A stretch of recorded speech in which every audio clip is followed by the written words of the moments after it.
Assalamualaikum. Halo, apa kabar? Semoga semua dalam keadaan baik. Untuk yang sedang menderita diabetes maupun penyakit lain, tetap semangat dan tetap berusaha untuk mendapat kesembuhan dan kesehatan yang lebih baik. Karbohidrat memegang penting pada energi utama manusia. Mengkonsumsi karbohidrat juga memberikan nutrisi penting untuk kesehatan kita. Semua karbohidrat baik yang berupa makanan ataupun minuman akan dipecah menjadi glukosa. Yang membedakan adalah jenis dan jumlah yang kita konsumsi akan menghasilkan perbedaan pada kadar glukosa darah dan manajemen diabetes. Tentu saja kita akan memilih mengkonsumsi karbohidrat yang aman dan membuat badan tetap sehat. Mungkin dari kita ada yang suka bingung tentang karbohidrat ini. Baiklah, di sini saya akan menyampaikan beberapa perbedaan pada jenis karbohidrat.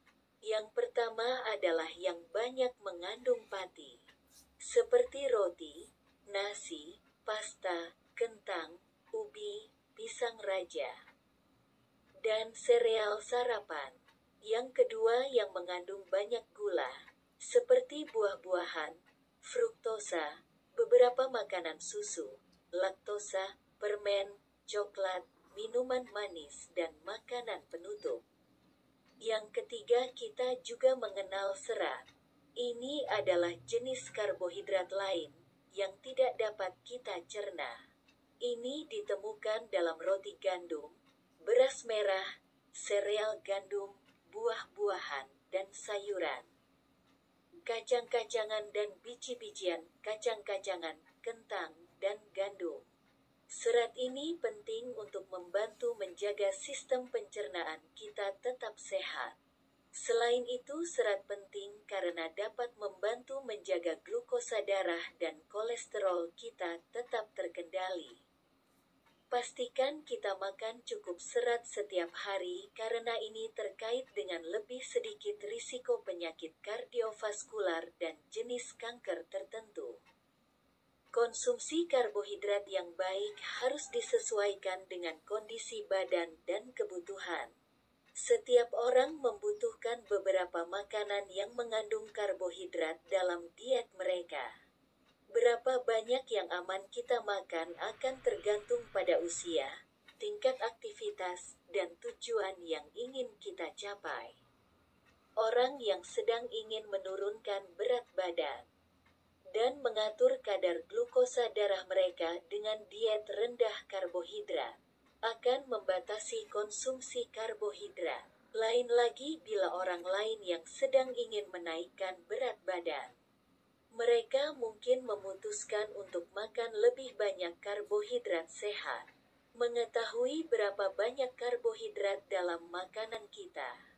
Jika kita hidup dengan diabetes dan menggunakan insulin, kita harus memperhitungkannya saat makan karbohidrat.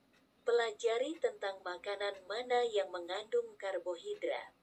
Bagaimana memperkirakan porsi karbohidrat dan bagaimana memantau pengaruhnya terhadap kadar glukosa darah.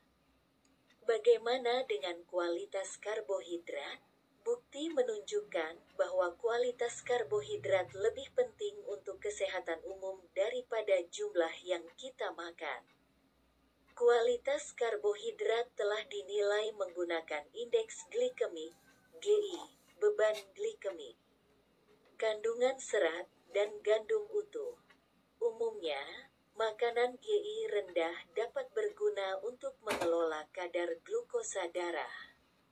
Lebih penting lagi untuk kesehatan secara keseluruhan, memilih makanan yang tinggi serat dan biji-bijian daripada karbohidrat olahan, seperti roti putih, lebih baik untuk kesehatan jantung kita dan mengurangi risiko jenis kanker tertentu.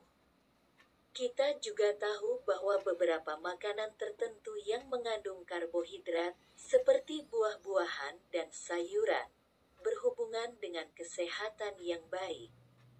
Cara memasukkan karbohidrat berkualitas baik dalam diet kita, pilih roti gandum dan sereal. Ini mudah kita temukan di warung atau supermarket seperti Alfamaret dan Indomaret yang ada di dekat rumah kita. Konsumsi buah utuh, bukan sebagai jus. Buah bisa dicuci bersih lalu langsung dimakan tanpa dijus. Makan apel dengan kulitnya, misalnya, akan memberikan lebih banyak serat daripada minum segelas jus apel. Lain lagi kalau makan jeruk ya, jangan sama kulitnya. Biasakan mengkonsumsi biji-bijian dan kacang-kacangan sebagai sumber serat yang lebih rendah karbohidrat. Kacang ijo, kacang tanah, kacang kedelai, kacang almond, kacang kenari, kacang tolo, dan sebagainya. Pilih susu dan yogurt tanpa pemanis. Baca label kemasan bila membeli yogurt di supermarket. Dan pastikan membeli yang akan kita konsumsi tanpa pemanis atau tanpa gula. Teman-teman, bila kita menderita penyakit, maka jangan menyerah dan terus berusaha sembuh.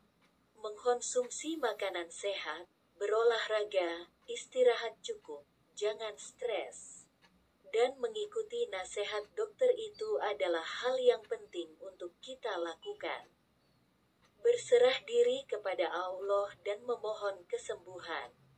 Semoga kita semakin sehat dan dapat mengisi kehidupan dengan hal yang bermanfaat. Sekian dulu video dari saya, semoga bermanfaat. Wassalamualaikum, salam sehat selalu.